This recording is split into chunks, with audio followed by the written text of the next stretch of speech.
기상이변과 이른바 건물 숲의 무게로 매년 뉴욕이 가라앉고 있다는 충격적인 통계가 나왔고요. 세계 엑스포 유치의 강력한 경쟁사인 사우디가 최근 오일머니 파워를 바탕으로 글로벌 명품과 자금 또 유명인들까지 마치 블랙홀처럼 모든 것을 빨아들이고 있다고 합니다. 요즘 중국과 홍콩에서 이탈하거나 준비 중인 글로벌 금융사들도 많은 상황에서 현재 이곳을 주목하고 있다고 하는데요. 오늘은 이 주제로 얘기 나눠보겠습니다. 도움 말씀에 한국경제신문의 한상춘 논설위원 나와 계십니다. 안녕하십니까? 네, 안녕하십니까? 네, 어제 진단해 주신 것처럼 중국 인민은행이 LPR 금리를 내렸습니다. 다만 지금 일각에서는 얼마나 효과를 보겠냐 의심하면서 글로벌 증시 전체적으로 빠지지 않았습니까? 네, 지난주에 그 중기 대출성 금리 예. 10bp 내렸죠. 그리고 보통 선행 지표이기 때문에 조만간 그 LPR 금리가 인하하지 않겠느냐. 근데 어제 그 인하했죠. 예. 어제 아침에 진단해 드린 대로 이렇게 그 금리 인하폭이 10bp 이상 대규모로 되기는 어렵다. 10bp 정도 내릴 것이다 하는데요. 역시 이것 때문에 오늘 미국 증시도 또 어제 한국 증시도 다 영향을 받았다. 특히 중화경제권 증시들이 싱가포르, 홍콩, 그다음에 중국 본토 이런 국가들의 주가가 비교적 많이 떨어졌다 이렇게 됐습니다. 예. 이 경기 부양책에도 사실 그 주가가 이렇게 떨어졌다는 것은 두 가지 각도이죠. 하나는 10bp 금리 인하 폭이 너무 적다는 얘기입니다. 그래서 오늘도 그 스티브 로치가 이 스티브 로치는 예일대 교수인데요. 아무래도 아시아의 그 가장 그 전문가, 특히 증시적인 측면에서 중국에 대해서 루비니 교수는 경기적 측면이고 예. 스티브 로치는 증시적인 측면이거든요. 근데 스티브 로치 교수도 굉장히 경기 부양책 규모가 적었다. 그것이 미국 증시에도 오늘 3대 주가가 떨어졌던 배경이 아닌가 하는 생각이 들고요. 예. 또 오늘 앞으로 사실 경기 부양책은 계속해서 내놓을 거로 이렇게 보고 있습니다. 근데 역시 그 중국은 유동성 함정에 빠져 있기 때문에 유동성이 아무리 풀어져서 시장 금리가 떨어진다 하더라도 계획 경제에서 미래가 불확실하기 때문에 어제도 말씀드렸다시피 금리 인하하면 대출 금리 떨어져 소비 증가, 투자 증가해야 되는데 미래가 불확실하니까 오히려 저축도 증가하고 기업은 현금 보유가 증대하는 이런 상황에서 세이빙스 패러독스 전략의 역설이 되기 때문에 경기는 부양하기에는 좀 어렵지 않느냐 하는 이런 쪽과 함께 향후에도 경기 부양책이 내는다 하더라도 중국 증시라든가 경기에 대해서 그 기대가 많이 약화되고 있다는 것을 말씀드리겠습니다. 예. 그리고 오늘 그 관심이 되는 또 하나의 되는 것은 6월 페드 회의가 사실 그 지킬 앤 하이드다, 모나리자 미소다 해서 애매모호한 페드가 경제 데이터 디펜던트에서 이 인식을 잘못한 게 아니냐, 경제 인식 이렇게 잘못된 이런 쪽의 비판을 받는다는 입장에서 보면 오늘 미 의회에서 사실 증언하죠. 오늘과 내일에 걸쳐서 예. 여기서 파월 입장에서는 어떤 쪽으로 지킬 앤 하이드 비판을 받는 또 모나리자의 미소냐 슬픔이냐 이런 거에 대해서 입장을 좀 정리해 줘야 되거든요. 이 문제는 아마 의회에서 특히 집권당의 의원들이 굉장히 집중적으로 얘기할 거로 이렇게 보고 있습니다. 예. 그런 측면에서는 정책 포함 입장과 함께 여기서 벗어나서 사실상 그 자기 자신의 입장을 이렇게 내놓을 것이냐 하는 측면은 증시적 측면에서 상당히 주목되고 있는데요. 법률가는 애매모호하면 입장에 밝힌다 안 밝힌다? 안 밝히죠. 예. 그렇기 때문에 시장에서도 혼선을 이렇게 그 파월 의장의 증언을 통해서 극복할 수가 없기 때문에 주가는 오늘 이렇게 그 기술적 조정인 그동안 이렇게 많이 올라갔던 부분에 대한 기술적 조정과 함께 주가가 떨어진 배경이다 하는 것을 말씀드리겠습니다. 예. 말씀해 주신 대로 내일 있을 파월 증언 조금 더 살펴봐야 될 것 같고요. 자, 본격적인 주제로 넘어가 보겠습니다. 최근 월가에서는 뉴욕이 가라앉고 있다라는 표현이 나오고 있는데 이건 무슨 의미입니까? 네, 시청자 여러분께 아침에 양해를 구하고 그러겠습니다. 예. 최근 10일간 뉴욕에 이렇게 그 이만한 고양이 쥐들이 이렇게 지상으로 많이 올라왔다 말입니다. 이게 어떤 시그널일까 하는 측면에서는 지하에 자꾸 습기가 차다 보니까 생존 차원에서 사실 그 고양이만한 쥐가 뉴욕의 그 지상으로 올라오는 과정에서 쥐들이 이렇게 되면 명사라든가 사치품을 걸치는 사람이라든가 예. 금융이라든가 다 이게 서로 그 아주 안 좋은 거지 않습니까? 예, 그렇죠. 그런 측면에서 왜 뉴욕이 지금 지하 깊은 곳서부터 자꾸 이렇게 습기가 찰까 하는 측면에서는 결국은 건물 숲인 뉴욕이 가라앉는 게 아닌가 하는 그동안의 추측이 통계가 나와서 이게 핫 이슈가 되고 있다 이렇게 됐습니다. 예. 일단은 뉴욕 건물은 뉴욕에 건물 많죠. 뭐 홍영거도 오늘 처음 아셨을 겁니다. 예. 100만 개가 넘습니다. 어. 100만 개. 근데 이게 전체적인 무게를 보면 7억 6천만 톤. 에펠탑이 그 7만 개 무게라 이렇게 얘기하더라고요. 그러다 보니까 아무리 뉴욕이 바다 위에 져서 사실 그 가라앉는 거에 대한 우려감 이런 것이 그동안 나왔었거든요. 그러나 건물 하중 때문에 지금 가라앉게 되고 그다음에 이상 기온 때문에 지금 이게 우리나라도 지금 폭염이라든가 이런 거에 있었습니다는 해수면이 자꾸 올라오거든요. 예. 올해 그 남극의 해빙 정도가 가장 최저 아니겠습니까?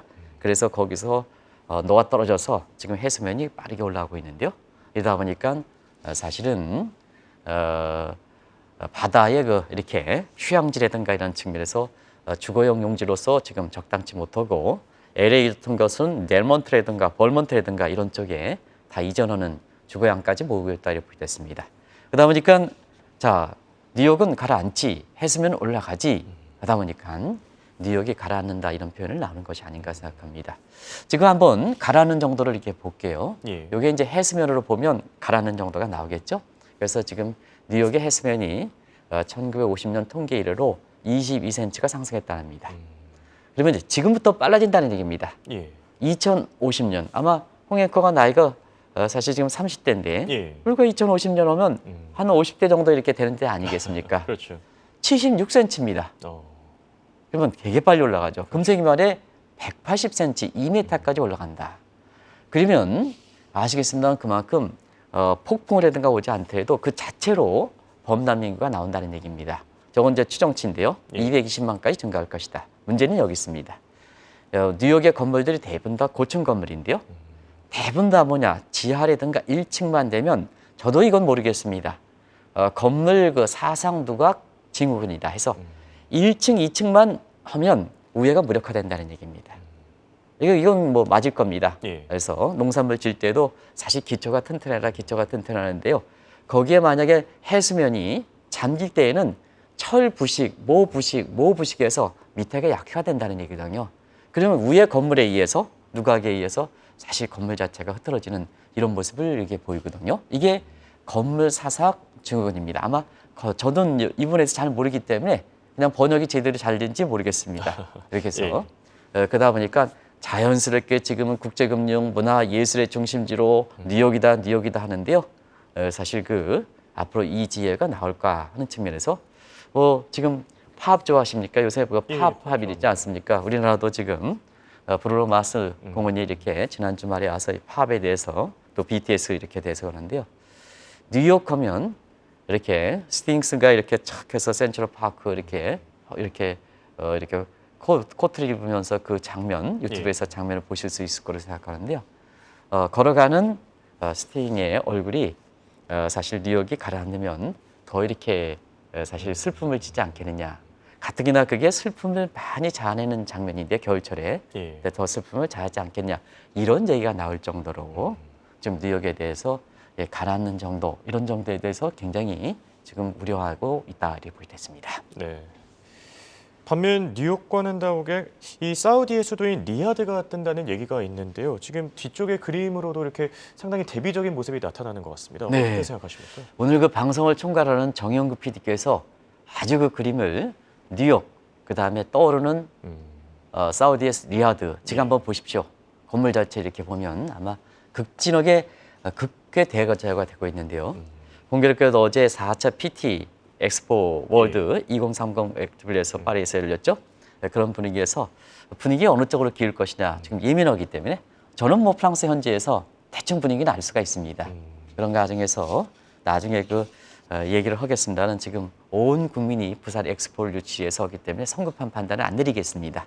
근데 분위기를 보면 지금 사우디 리야드가 돈과 체육과 패션과 예술이 전부 사들이고 있다. 이런 표현을 쓰죠. 블랙홀이다. 뭐 그건 제가 정리해만 드리겠습니다.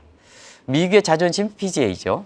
근데 이게 사우디가 훈련한 LIV로 인사되는 아주 세계적으로 스포츠계 충격이었었죠. 예, 그렇죠. 충격이었었죠.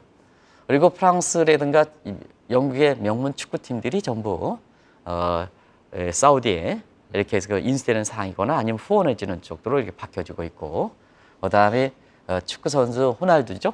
이 친구가 이제 예. 사실 그 이태리인가요? 어디에서 이렇게 하다가 그 이후에 팀에서 이렇게 소속을 찾지 못하다가 결국은 돈 때문에 이렇게 흘러간, 그리고 메시도 뭐 고민하는 사항이 요새 아주 외신에서 굉장히 논란이 되는 이런 사항이고요. 그다음에 세계적인 명품 브랜드라든가 호텔이라든가 이런 쪽이 전부 줄줄이 사우디 쪽으로 흘러가는 모습을 보이고 있다고 보여졌습니다. 그래서 지금 사우디의 모든 총괄을 하는 것이 사우디 르네상스 계획, 소위 2030 비전 2030 계획을 주도하는 사람이 빈 살만인데요. 아랍에미리트가 예전에 굉장히 뭐 불멸의 질주라든가 이런 쪽 보면 굉장히 높은 건물이라든가 이런 쪽에 아마 개발에 성공해서 하신 거로 알고 있습니다. 그래서 이거에 맞춰서 제2의 사우디 르네상스 사막을 옥토하는 이런 모습인데요. 확실하게 위에서 항공사진을 치면 사막이 아니라 그린 정도가 굉장히 녹화가 됐다는 얘기입니다. 예. 그게 이제 비치는 시각이고요. 또 한 가지는 뉴욕은 고도가 좀 낮아지는데 사우디는 저렇게 고층 건물이, 우리 정영국 PD께서 보여주기에 저 고층 건물이 있다면 예. 오히려 사우디 리야드의 고층은 더 올라간답니다. 고도.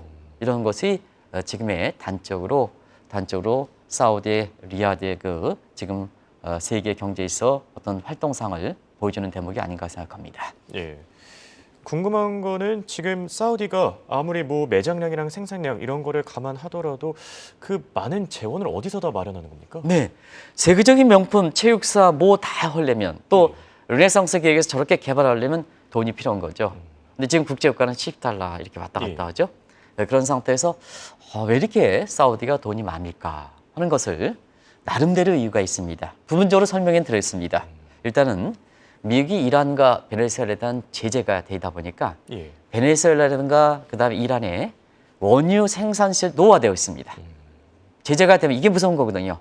우리가 건물도 사용하지 않으면 1달러즈 시칠리아의 건물에 들어와라 하는 것은 사람이 살고 안 살고가 그렇게 중요합니다. 이게 시간 공부거든요. 예. 그런 과정에서 보면 사우디라든가 이란에 대해 경제 제재하니까 이게 세계에서 3위 뭐 이렇게 매장력을 갖고 있습니다는 6위 정도의 매장력을 갖고 있습니다는 노후된다는 얘기거든요.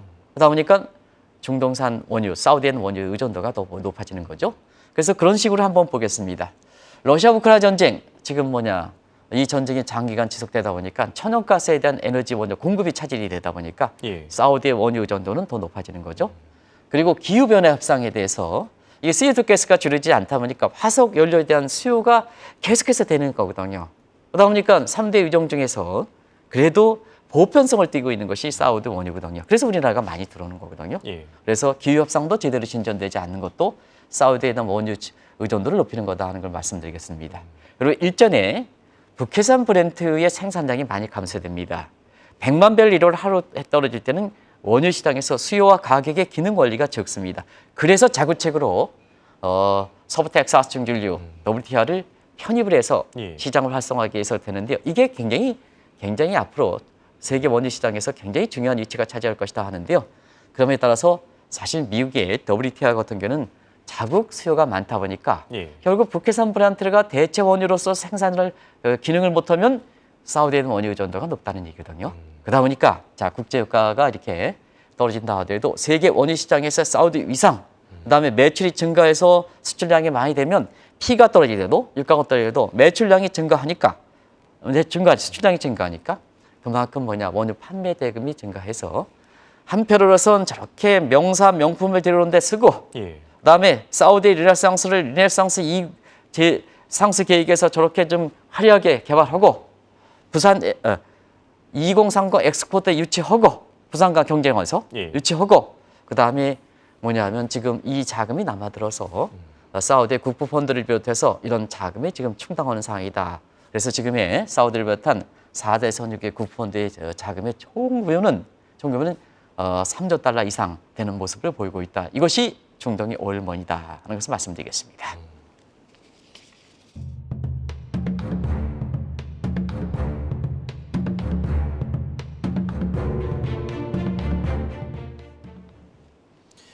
현재 사우디를 비롯한 중동 산유국들이 부각되면 될수록 미국과 중국을 중심으로 이 각국의 관심이 집중되지 않겠습니까? 네.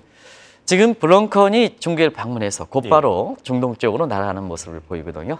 여러 가지 지금 중동 특히 사우디가 관심을 받는 대목이다 하는 것을 말씀드리는데요. 원래 그렇습니다. 이렇게 블링컨이 사우디에 갈 정도로 사우디와 미국과의 관계가 좀 흐트러지고 있습니다는 원래 전통적으로는 사우디가 미국의 중동 지역을 이렇게 컨트롤할 수 있는 조타 역할을 했던 것은 그동안의 시청자분도 잘 아실 거로 생각합니다.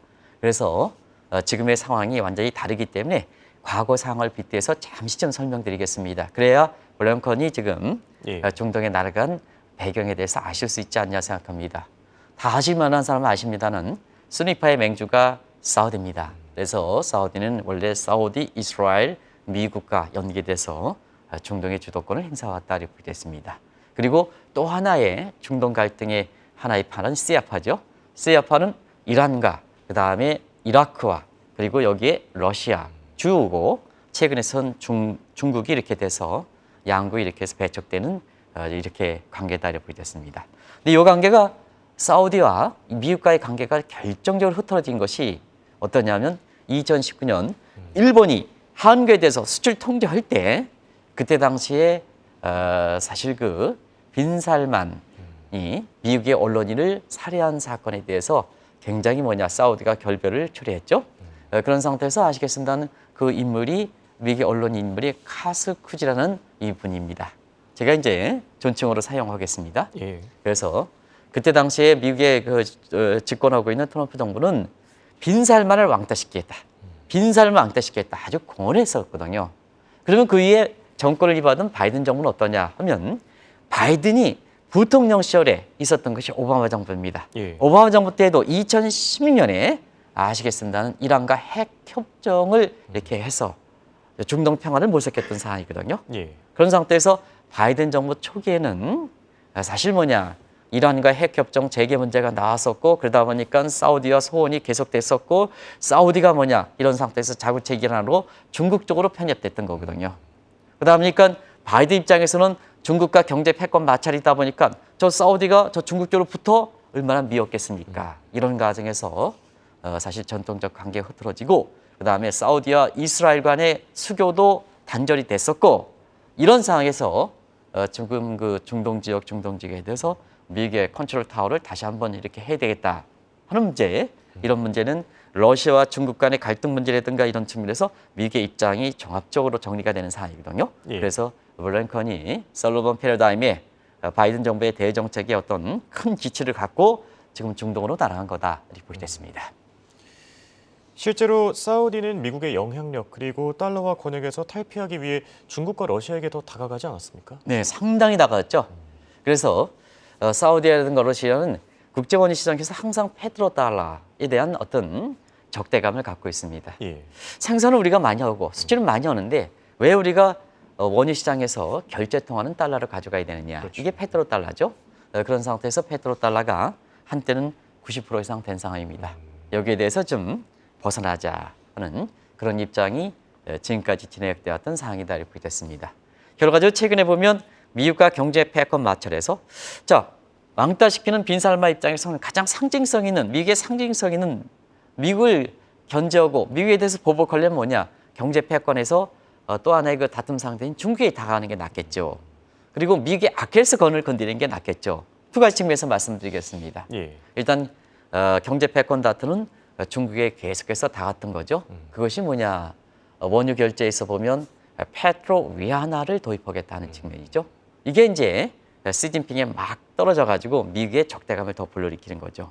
그리고 2021년 우리가 5월부터 불거졌던 인플레 문제가 작년 3월부터 또 미국이 인플레 문제를 이렇게 잡기 위해서 금리 인상이라든가 하는 걸 최대 주력하고 바이든 대통령도 물가가 나올 때마다 이것이 나쁠 때는 잘못된 통계다, 좋게 나올 때는 봐라 잡히지 않느냐 이런 쪽으로 얘기했습니까? 이중적 태도를 보이는데 그만큼 내년에 대선을 생각한다면 물가가 중요하다는 얘기거든요.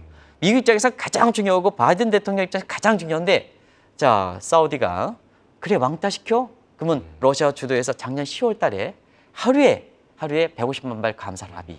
그리고 지난 5월 초에도 홍익과에서 전해주셨습니다. 100만 배를 러시아 주도에서 감산해죠. 그러면 국제유가가 올라가 미국의 인플레 문제 무력화시켜 이런 쪽에서 사우디아도 지금 이렇게 미국에 적대하는 이런 분위기가 나왔다 이렇게 보게 됐습니다. 네. 그래서 그런 걸까요? 지금 위기감을 느낀 미국 역시 사우디와의 이 관계 개선에 노력을 하고 있는 것 같은데요. 네. 사실 뭐든지 관계는 동맹국가의 관계이기 때문에 어떤 한 국가에서 이겼다고 해서 그게 효과가 있는 건 아니거든요. 예. 그런 측면에서 중국에 대해서 중국이 지금 밀리는 분위기니까 중국에 관련돼서 관계 있는 국가를 같이 단절시켜야 미국 입장에서는 사실 그 위상이 더 높아지는 거거든요. 예. 그런 측면에서 지금 미중 간의 이렇게 갈등 문제는 아시겠습니다는 설러번 패러다임이 완전히 승리하고 있다 이렇게 평가가 나오고 있습니다. 물론 시간이 가게 봐야겠습니다는 지금 중국의 시진핑이 그다음에 블링컨 이렇게 해서 보는 시각이 다릅니다는 자 만나주고 해서 사진 각도라든가 해서 해석이 분분합니다는 경제 패권 마찰에서 바이든 대통령을 영수지에 올라가는 시진핑이 만나지 않고 국무장관이던 블링컨을 만났다는 것은 그만큼 중국이 다급한 상황이다. 미국 입장에서는 경제 패권에 어느 정도 가닥을 잡고 있는 주도권을 쥐고 있다 하는 입장이거든요. 그러다 보니까 자 중국에 대해서 경제 패권에서 가장 이게 단절시킬 수 있는 방법이 사우디가 세계 경제 문화 중심이다 보니까 블링컨이 그쪽에 와서 자 사우디와 중국과의 단절을 시키는 모습이 지금 나오고 있다고 보겠습니다. 그런 것이 두 가지죠. 하나는 뭐냐? 사우디도 지금 뭐냐면 미국을 배면할 수는 없죠. 왜냐하면 안보 문제에 있어서 역시 중국보다는 미국이죠. 예, 그렇죠. 그래서 안보는 미국의 경제는 중국 쪽으로 갔던 거거든요. 그동안 중국 쪽에서 페트로 위안화라든가 이런 쪽에 얘기를 했지 않습니까? 예. 근데 아직 안보는 미국에 의존하거든요. 그러다 보니까 뭐냐? 미국과의 관계만 개선, 소원했던 문제가 되면 창구가 열릴 수가 있다는 얘기죠. 이런 상태에서 사실 이렇게 블링컨이 자 이스라엘과 사우디의 국교 단절됐던 부분을 좀 재개시키는 중재자 역할을 하는 상태에서 지금 이렇게 중동 지역이 복잡하게 들어가고 있다 이렇게 보시됐습니다. 예. 그 과정에서 요즘은 외교가 민간이 먼저 하고 국가가 하는 겁니다. 우리나라도 지금 대일 수출 청재가 해소됐던 것이 삼성전자 이 민간 통해서 하고 그다음에 이번에 이번에 한일 간의 국교 정상이 윤석열 대통령이 잘해석한 것보다는 한국 사람, 한국 자본이 들어가서 일본 경제에서 분위기에 대해서 쇄신하니까 결과적으로 이 국가 간의 관계가 정상화되고 미국도 삼성전자라든가 뭔가에서 민간 사이에서 들어가다 보니까 이 국가 차원에서 국교가 이렇게 아주 정상화되는 이런 쪽의 모습을 보이는 거거든요. 예. 그런 과정에서 인텔이 아마 250억 달 사상 최대 규모일 겁니다. 이 복잡한 그도 가장 팔레스타인 게이팅에서 가장 적대하는 이스라엘 투자하는 게 어떤 의미를 갖고 있을까 하는 것을 아마 시청자분이 말씀드렸는데요. 이 사항은 향후에 굉장히 주목되는 사항이라는 걸 말씀드리겠습니다. 예. 끝으로 어젯밤 프랑스에서 열렸던 2030 세계 박람회 이 유치 프레젠테이션에서 이 사우디의 막대한 오일머니를 재확인할 수 있었다는데 이건 무슨 내용입니까? 네, 사실상 그렇습니다. 원래 홍보를 어떻게 하느냐 예. 주최국에 대해서 역시 굉장히 중요하니까 물론 11월 달에 결정됩니다는 사실상 지금의 가닥이 잡힌다는 측면에서 아마 윤석열 대통령도 영어로 아마 9분간 연설에서 한국 언론들이 영어로 이렇게 대통령이 연설하는 것을 그게 과연 부산 엑스포 유치에 굉장히 도움됐을까? 저는 국제금융시장 30년 합니다는 저는 내가 만약에 윤석열 대통령 그럴 리도 없겠습니다. 대통령 입장에서 2030 세계 엑스포를 유치한다면 예. 오는 사람을 위해서 한 페어로프 정도는 영어로 하고 국가 통수권자이기 때문에 한국말이 얼마나 자랑스럽습니까? 한국말은 한다. 이게 국제 가능이다 하는 걸 말씀드리겠습니다. 예. 9분간 영어하는 과정에서 그런 과정에서 많은 잡음들이 나타나기 때문에 제가 이 말씀을 다시 드리는 겁니다. 근데요. 사우디 같은 경우는 물밑부터 간다는 얘기입니다. 예. 그래서 2030 리야드 엑스포를 팻말로 해서 프랑스에서 가장 이렇게 범위를 확산시키는 것이 프랑스 택시 운전사거든요. 거기에 딱 붙여가지고 홍보하다 보니까 그러니까 주최국 입장에서는 어느 쪽으로 갈까 민감한 상황이기 때문에 예. 대체로 분위기는 어느 정도 감을 갖고 있습니다는 11월 달에 또 변수가 있기 때문에 시청자분한테 그냥 그때 가서 결선 투표 결과에서 이렇게 맡기도록 하겠습니다. 알겠습니다. 이것이 중동 오일머니 프랑스 택시 운전사를 움직일 만큼 그만큼 중동 오일머니의 위상이 지금 되게 강화되고 있다 이렇게 보시면 됐습니다. 예. 그래서 뉴욕은 가라앉고 사우디 리야드는 부상한다. 예. 상당히 의미가 큰 거다 하는 것을 말씀드리겠습니다. 알겠습니다. 이렇게 오늘은 사우디의 경제를 주제로 얘기 나눠봤습니다. 지금까지 도움 말씀을 한국경제신문의 한상춘 논설위원이었습니다. 네, 고맙습니다. 네, 고맙습니다.